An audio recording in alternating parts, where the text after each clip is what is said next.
मिर्ज़ा साहब, आपसे आगाज़ करना चाहूँगा। पहले तो जो पॉलिटिक्स की वजह से एक एनवायरनमेंट बन गया कि बग़ैर ट्रॉफ़ी के इंडियन टीम को जाना पड़ा, और मोहसिन नकवी साहब ने भी ट्वीट कर दिए, उस पर तो बाद में आएंगे। लेकिन पहले गेम की अगर बात करें तो मालूम ये हो रहा था कि दोनों टीम्स पूरी कोशिश कर रही हैं कि एक दूसरे को मैच दे दिया जाए। अब भारतीय टीम का स्टार्ट हमने देखा, लेकिन उसके बाद उनका भी कोलैप्स हुआ, फिर रिकवर हो गए।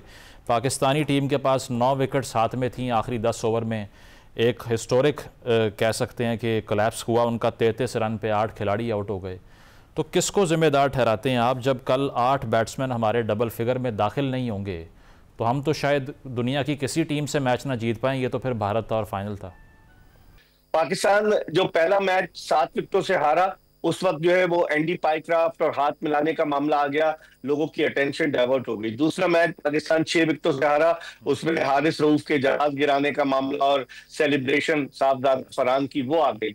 और अब तीसरा मैच कल पाकिस्तान हारा, तो उसमें ये एक बहुत बड़ा तनाजा खड़ा हो गया कि ट्रॉफी नहीं दी गई भारतीय टीम को। तो मसाइल तो है। पाकिस्तान क्रिकेट टीम जिस अंदाज से इस टीम का सिलेक्शन हुआ कि आपने 5 ओपनर्स इस टीम में रख लिए, और फिर जिस अंदाज से आपका मिडिल ऑर्डर जो है वो बुरी तरीके से नाकाम रहा। सिलेक्टर्स ये कहते थे कि जी बाबर आजम का स्ट्राइक रेट कम है, रिजवान का स्ट्राइक रेट कम है, तो आपके कप्तान का स्ट्राइक रेट क्या है? उसने 7 मैचेस की 6 इनिंग्स में 72 रन स्कोर किए। बॉलिंग कराने से वो डरता है। कल जब 2 लेफ्ट हैंडेड बैट्समैन बैटिंग कर रहे थे, वो बॉलिंग ही कराने नहीं आया। और मोहम्मद नवाज, जिसको माइक हेसन कहते हैं कि वो दुनिया का बेहतरीन लेफ्ट आर्म स्पिनर है, उसने इस पूरे एशिया कप में 12 ओवर्स किए। भारत के खिलाफ एक मैच में एक भी ओवर नहीं किया।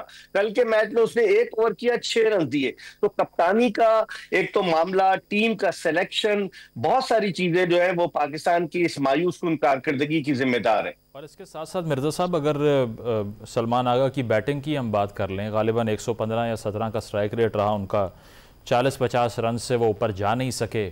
हुसैन तलत का जो रोल था वो भी क्लियर नहीं था हमें। और इसके अलावा साइम अयूब का भी एक बहुत बड़ा एपिसोड ऐसा रहा जो कंसिस्टेंट फेलियर्स हुए उनके। तो फिर टेक अवे क्या है? इन लोगों को रिप्लेस करने के अब आर्ग्यूमेंट शुरू कर दिए जाएंगे, दोबारा से बाबर रिजवान का नाम लिया जाएगा, या इन्हीं पर रिलाई करने की बात करेगा बोर्ड? देखिए मुजम्मिल, अब 4 महीने रह गए T20 वर्ल्ड कप के आगाज में। फरवरी में भारत और श्रीलंका में मुश्तरका तौर पे T20 वर्ल्ड कप हो रहा है। एक मरतबा फिर पाकिस्तान भारत के मध्य मुकाबल होगा। तो हमने तो जो म्यूजिकल चेयर का गेम शुरू कर दिया था कप्तानी का, कि जब पहले शाहीन आफरीदी को हटाया नकवी साहब ने, उनको हटाकर बाबर आजम को ले आए, बाबर आजम को हटाकर रिजवान, रिजवान को हटाकर सलमान अली आगा। अब फिर डेफिनेटली जो सलमान अली आगा की पैथेटिक परफॉर्मेंस थी उसको देखते हुए अब लगता यही है कि he won't be continuing as the captain of Pakistan team, क्योंकि ना तो वो बैटिंग कर रहे हैं ना वो बॉलिंग कर रहे हैं। वो माइक ब्रेडले बन गए। हारून रशीद साहब माइक ब्रेडले के जमाने में खेले थे, इंग्लैंड का जो साबिक कप्तान था, जो फिलोसफी का प्रोफेसर था। वो ना बैटिंग करता था ना कुछ करता था, सिर्फ कप्तानी करता था। यहाँ तो कप्तानी भी नहीं हो रही। तो इसलिए मुझे लगता है कि चेंज आएगा, और चेंज आना चाहिए। इस्लामाबाद यूनाइटेड के लड़कों को पाकिस्तानी टीम में सेलेक्ट कर लिया गया, जो अभी या तो इस्लामाबाद यूनाइटेड में या माजी में हिस्सा रहे टीम का। लाहौर कलंदर्स के लड़कों को सिलेक्ट कर लिया गया। तो फिर बाकी पाकिस्तान में लड़के कहां से आएंगे? इस सिलेक्शन कमेटी का कोई सरबरा नहीं है जिसका एहतसाब हो सके। इस सिलेक्शन कमेटी में दुनिया के नामवर अंपायर अलीम डार शामिल हैं, जिनको अंपायरिंग की जानिब तवज्जो देनी चाहिए। स्टैंडर्ड बढ़ाने के लिए उनको सिलेक्शन कमेटी में रख लिया। इस सिलेक्शन कमेटी में अजहर अली जैसे शामिल हैं कि जिनको जूनियर का काम दे दिया, जो बिल्कुल खामोश रहते हैं। असद शफीक वो तनख्वाह ले रहे हैं। तो होगा क्या? ये पीसीबी को सोचना होगा इस हवाले से। ठीक है, बिल्कुल फेयर पॉइंट है आपकी तरफ से। हारून साहब, ये जो बात कर रहे हैं मिर्ज़ा साहब भी, कप्तान का अपना रोल बैटिंग लाइनअप में क्या होगा?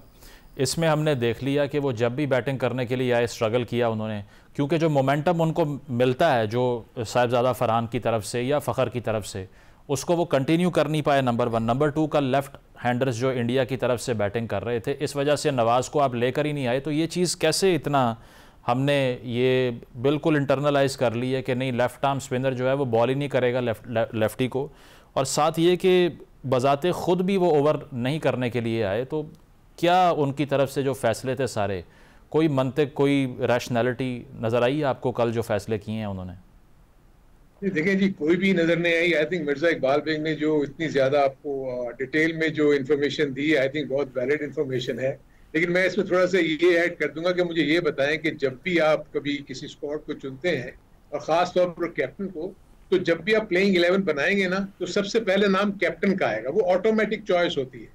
अब बदकिस्मती से हमने जिस कैप्टन को चूज किया वो तो किसी भी टीम में T20 में, खास तौर पर किसी एसोसिएशन या किसी छोटी सी टीम में भी T20 में वो जगह नहीं बना सकता। आपने इतनी बड़ी पाकिस्तान की टीम को उसके हवाले कर दिया जिसका स्ट्राइक रेट 113 है। देखिए, एक तो सबसे बड़ी चीज ये है कि आपने सिर्फ अपने जहन में ये रखा कि हमने ये दिखाना है कि जी बाबर और हम रिजवान के बगैर चल सकते हैं। देखिए, बाबर और रिजवान के बगैर आप उस वक्त चल सकते हैं जब आपके पास उनसे ज्यादा बेहतर प्लेयर मौजूद हैं या उनके बराबर के प्लेयर्स मौजूद।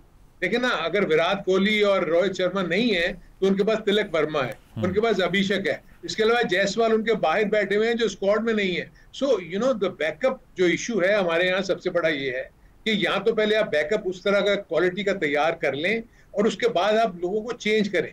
देखिए, जो ये चीजें होती हैं ये सब मैनेजमेंट की चीजें हैं। ये मिर्जा इकबाल बेग ने बिल्कुल सही कहा कि आप देखें पिछले 1-1.5 सालों में जितनी चेंजेस आई हैं, अगर उसको आप कंपेयर करें इंडिया से या फॉर दैट मैटर किसी और क्रिकेटिंग नेशन से, तो आपको वो चीजें नजर नहीं आएंगी। आपका कप्तान चेंज होता हुआ नजर नहीं आएगा, आपको टीम मैनेजमेंट चेंज होती हुई नजर नहीं आएगी, आपको प्लेयर्स की सिलेक्शन में चेंजेस इतनी ज्यादा नजर नहीं आएंगी जितनी पाकिस्तान में पिछले 2 से 2.5 सालों में हुई।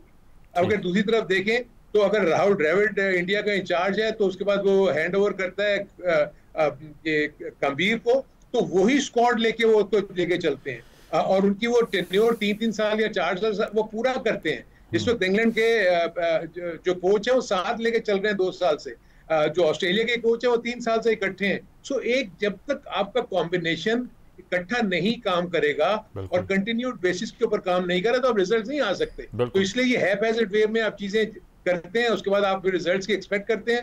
मैं तो हैरान था कि नंबर 10 की टीम है हमारी और हम एक्सपेक्ट कर रहे हैं कि हम नंबर 1 टीम को हरा देंगे, ये कैसे मुमकिन था? पॉसिबल ही नहीं था बिल्कुल, चूंकि शॉर्ट टर्मिज्म की तरफ आपने भी इशारा किया कि वो बहुत बड़ा मसला है। नुमान साहब, ये तो डिस्कस कर लिया हमने जो कप्तान का अपना रोल रहा है, लेकिन अब जो कीपिंग है उसमें अगर देख लिया जाए हारिस की परफॉर्मेंस को अगर आप एवेलुएट करें तो पहले ये कि ओपनिंग का रोल ही इतने लोग कर चुके हैं इस टीम के अंदर कि साइम भी है आपके पास, फ़खर भी है, फरहान भी हैं, हारिस भी हैं, तो बहुत से लोगों का तो आर्गूमेंट यही होगा कि आपने उनकी पोजीशन चेंज कर दी इसीलिए फेलियर आना शुरू हो गए, या फिर कोई और वजह है कि हारिस की परफॉर्मेंस जो हम देख रहे हैं जो क्लिक नहीं कर पा रहा वो। मुज़म्मिल, सबसे पहले तो इन दोनों ऑब्वियसली दे आर एक्सपर्ट्स, बहुत आला बातें की, बट जो एक इस पे सलमान अली आगा पे एक बात करना चाहूँगा मैं कि उसको टीम के 11 में आने की वजह से आपकी टीम का कॉम्बिनेशन तितर बितर हो गया। फिर फ़खर जमान जो है वो वनडे का probably the best white ball batsman है, लेकिन T20s में उसने कभी भी उस तरह परफॉर्म नहीं किया जो आप उससे एक्सपेक्ट करते हैं। उसको ओपन कराने के चक्कर में हमने ऊपर से भी क्रेस्ट को हिला दिया। फिर हम बिट्स एंड पीसेस ऑलराउंडर्स को जब डाल लेंगे, अब देखें कल जो जेन्युइन ऑलराउंडर था हार्दिक पांड्या, जब वो इंडिया से नहीं खेला तो एक की जगह उनको 2 चेंजेस करनी पड़ी। वो होता है ऑलराउंडर कि पूरा बैट्समैन पूरा बॉलर। तो फिर आप बिट्स एंड पीसेस ऑलराउंडर्स खिलाते रहे और आपने 9वें नंबर पे कभी फ़हीम को बैटिंग कराई और 10वें नंबर पे कभी फ़हीम आ रहा है और 9वें पे नवाज आ रहा है। सो इस तरह तो फिर आपके सामने था कि एक बंदे की वजह से, कप्तान की वजह से, जिसको 200 किलोमीटर दूर रहना चाहिए T20 क्रिकेट से, आपने उसको कप्तान बना दिया। इस्लामाबाद यूनाइटेड में माइक हसन ने उसको नहीं खिलाया, वो तब खिलाया कि थोड़ा एम्बेरसिंग हो रहा था कि पाकिस्तान T20 का कैप्टन है और आपने उसको कोई मैच नहीं दिया हुआ। सो एक तो ये। अब हारिस की बात है तो मैं एक स्ट्रॉन्ग बात करूंगा, यहाँ पे मोहम्मद रिजवान की भी गलती है। वो ये गलती है कि मोहम्मद रिजवान जिस वक्त विकेट कीपर थे वो ब्रिलियंट विकेट कीपर थे और शायद लास्ट ऑफ द मोहिकन्स जो विकेट कीपर्स थे। अब हम इनको गेट कीपर्स कहते हैं, ये जो थोड़ी बहुत ही बैटिंग कर लेते हैं, बॉल रोक लेते हैं। They are not specialist wicket keepers. जो कॉन्सेप्ट होता है वो मॉडर्न क्रिकेट में भी शायद चेंज हो गया। तो Haris actually is not worthy of a place on the Pakistan team, क्योंकि वो 1 डायमेंशनल स्लॉगिंग करता है। वो जो स्लॉट पे बॉल मिलेगा उसको बाहर मार देगा। बड़ी टीमें कभी भी आपको इजाजत नहीं देंगी। वो क्रेसेंट क्लब के साथ मैच नहीं खेल रहा, वो इंडिया के साथ खेल रहा था, जो 40 में से 37 जीते हैं, जो 2022 नवंबर से ग्लोबल टूर्नामेंट्स में in Asia cup and ICC T20 कोई मैच नहीं हारे। जो प्रोसेस ड्रिवन टीम्स होती हैं, जो स्ट्रक्चर से आती हैं, यही तिलक वर्मा जिसका इंटरनेशनल T20 में स्ट्राइक रेट 150 का है और एवरेज 50 की है, इसकी ऐसी ही एवरेज रणजी ट्रॉफी में 4-डे क्रिकेट में है। जो 4-डे क्रिकेट से प्लेयर्स आते हैं उनका डिफेंस होता है, ये हरून भाई आपको बेहतर बताएंगे, जिनका डिफेंस होता है वो स्ट्राइक रोटेट करते हैं, फिर रिलीज शॉट्स होती हैं, फिर साइंटिफिक पावर हिटिंग और स्लॉगिंग में फर्क होता है। Haris is a slogger. तो रिजवान का कसूर ये था कि जब वो नंबर 1 विकेट कीपर था उसने अपना अप्रेंटिस नहीं तैयार किया, तो आपको जो मिला आपने हसीबुल्लाह को जाया कर दिया। एक और लड़का था, ये मिर्जा भाई को पता होगा, मैं उसका नाम भूल जाता रोहेल हूँ, नजीर। रोहेल रोहेल नजीर। रोहेल नजीर। आपने उनको जब तैयार नहीं किया तो आपको हारिस ही पे सफाइस करना पड़ा। फिर हारिस का नंबर देखिए, वो बड़ा गलत लोगों का कॉन्सेप्ट है। जब आपका डिफेंस नहीं होगा, ऊपर इंडिया जैसी टीम बिल्कुल। स्लो लो बैट्समैन नहीं इजाजत देगी हारिस जैसे बैट्समैन को कि वो लेग क्लियर करके और काउ कॉर्नर पे शॉट्स मारे। ठीक। आप कल देख लें संजू सैमसन, अच्छा अब ये इंडिया की टीम है, जल्दी से आपको एक चीज बोलूंगा, ये इंडिया की टीम बिल्कुल आउट ऑफ कलर थी। बिल्कुल और इन अंडर प्रेशर ने थे। कहा ये और प्रेशर उन्होंने खुद अपना पॉलिटिकल लेके आके तो क्रिएट किया हुआ था। कल 50-50 हो गया हुआ था। वैसे ये T20 है, 20% पाकिस्तान है, वो भी शहीन की वजह से दे रहा हूँ, 20% और साहबजादा की वजह से। सो आपकी इररेलेवेंट टीम हो गई हुई है टू मॉडर्न क्रिकेट। और आपको कोई भी बड़ी टीम, और अगर आपने देखा हो 10 महीने में ठीक है। आप इवन एक टूर किया सी टीम से, और बाकी अब आयरलैंड, वेस्ट इंडीज, बांग्लादेश, इनसे खेल खाल के, बिल्कुल। And then you expect that you are going to traverse through the top team, जिनका हार्दिक पांड्या भी नहीं था, सैमसन आउट ऑफ प्लेस खेल रहा था, कप्तान उनका आउट ऑफ फॉर्म है, और उनका जो गिल को अकोमोडेट करने के लिए जायसवाल नहीं है, सिराज अय्यर की गौतम गंभीर से नहीं बनती। तो at the end of the day उनके पास क्योंकि बैकअप है, जैसे हारून भाई ने कहा, उनका जो सिफारशी भी आता है ना, वो इतना तगड़ा है कि बिल्कुल। वो से एडजस्ट हो जाता वो है। पांड्या ने किसी दौर में बात की थी ना कि हमारे